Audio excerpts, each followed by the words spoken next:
कानपुर समाचार में India 24 live GST अधिनियम की धारा 128A के अंतर्गत करदाताओं को दी जाने वाली राहत पर एक महत्वपूर्ण गोष्ठी का आयोजन।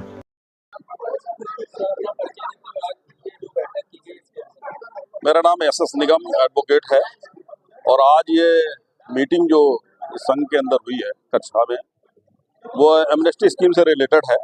ये एमनेस्टी स्कीम 2024 जो लागू की गई है, ये व्यापारियों के लिए वैसे तो बहुत अच्छी स्कीम है कि इसमें अगर आप टैक्स का भुगतान कर देते हैं, जो 73 के मामले हैं उसमें इंटरेस्ट और पेनाल्टी आपको नहीं देनी है। ये बहुत अच्छी स्कीम है, लेकिन साथ ही साथ ये उस अच्छे करदाता के साथ एक बेईमानी साबित होती है जिस करदाता ने शुरुआत में ही अपना टैक्स, इंटरेस्ट और पेनाल्टी जमा करा दिया है। आज की डेट में ये स्कीम आने के बाद वो इंटरेस्ट और पेनाल्टी का पैसा इनको वापस करना चाहिए था, जो ये इसमें वापस नहीं कर रहे हैं, इसलिए ये बेईमानी साबित है।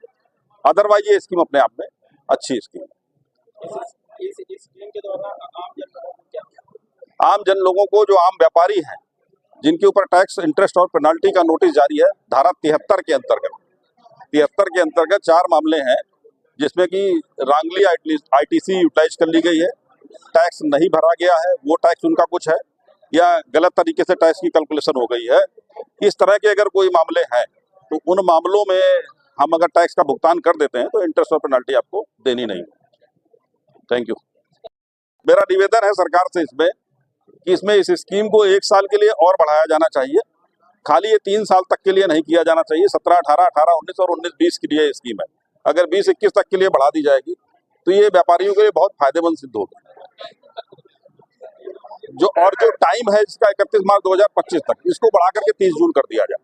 जो धारा 74 से धारा 73 के मामले में 6 महीने का समय है, उसी तरह से इसमें भी बढ़ा करके 30 जून कर दिया जाए।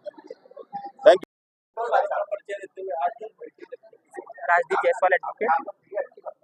सरकार द्वारा 128A में एमनेस्टी स्कीम करदाताओं के लिए लागू की गई है। इसमें ब्याज और पेनल्टी की छूट दी गई है। इसमें करदाता को अपना टैक्स 31 मार्च 2025 तक जमा करना होगा। ब्याज और पेनल्टी की छूट आपको मिल जाएगी और इससे करदाता पर अच्छा बोझ कम होगा कर का। तो ये अच्छी स्कीम है।